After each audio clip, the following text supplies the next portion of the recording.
প্ৰিয় বন্ধু, কোনোবাই যদি তোমাক ঠগিছে তেতিয়াহ'লে এই কাহিনী তোমাৰ বাবে। এখন বেকাৰী দোকানৰ এজন মালিক তেওঁ এজন খেতিয়কৰ পৰা নিয়মিতভাৱে 1 কেজি পৰিমাণৰ চাউল কিনে।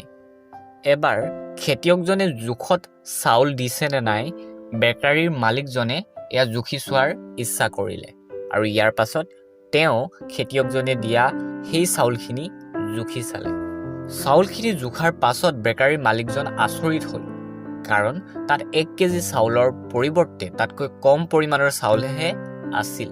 এই কথাত অতি খং উঠিল সেই বেকাৰীৰ মালিকজনৰ। তেওঁ কৃষকজনৰ ওপৰত আইনী ব্যৱস্থা লোৱাৰ ইচ্ছা কৰিলে। এটা সময়ত দুয়ো আদালতত গৈ উপস্থিত হ'ল। যেতিয়া আদালতে কৃষকজনক তেওঁ কম পৰিমাণে চাউল বেকাৰী মালিকজনক দিয়াৰ কাৰণ সুধিলে, তেতিয়া সেই কৃষকজনে ক'লে যে মহাশয়, মই অতি দৰিদ্ৰ আৰু সেইবাবে মোৰ ওচৰত এনেধৰণৰ জোখাৰ উপযুক্ত একো মাপনিয়েই নাই।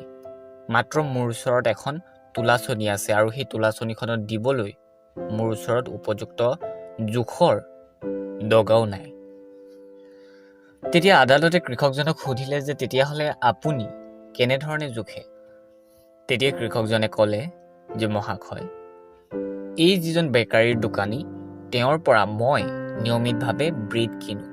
1 কেজি পৰিমাণৰ ব্ৰেড মই যেতিয়া ঘৰলৈ লৈ যাওঁ, লৈ যোৱাৰ পাছত মই সেই ব্ৰেডখিনিৰেই 1 কেজি পৰিমাণৰ চাউল জুখিবলগীয়া হয় আৰু সেই 1 কেজি পৰিমাণৰ চাউল মই এনেধৰণে জুখি বেকাৰীৰ মালিকজনক দিওঁ।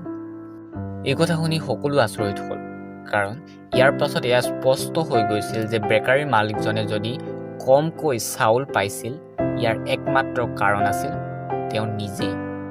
প্ৰিয় বন্ধু, এই কাহিনী আৰু আমি আগ নবঢ়াওঁ, কিন্তু ইয়াৰ পৰা আমি এটা অতি ডাঙৰ কথা উপলব্ধি কৰিব পাৰোঁ, আৰু এয়া হ'ল যদি আমি নিজে বিশ্বাসযোগ্য তেতিয়াহ'লেহে আমি আনক বিশ্বাস কৰিব পাৰোঁ, আৰু যদি আমি বিচাৰোঁ যে আমাৰ আশে পাশে থকা মানুহবোৰ বিশ্বাসযোগ্য হওক, তেন্তে প্ৰথমতে আমি আনৰ বাবে হ'ব লাগিব বিশ্বাসযোগ্য।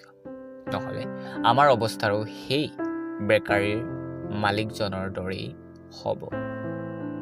এটি মুক্ত মনৰ সৈতে সফলতাৰ এই ক্ষণবোৰলৈ শুভকামনাৰে ধন্যবাদ।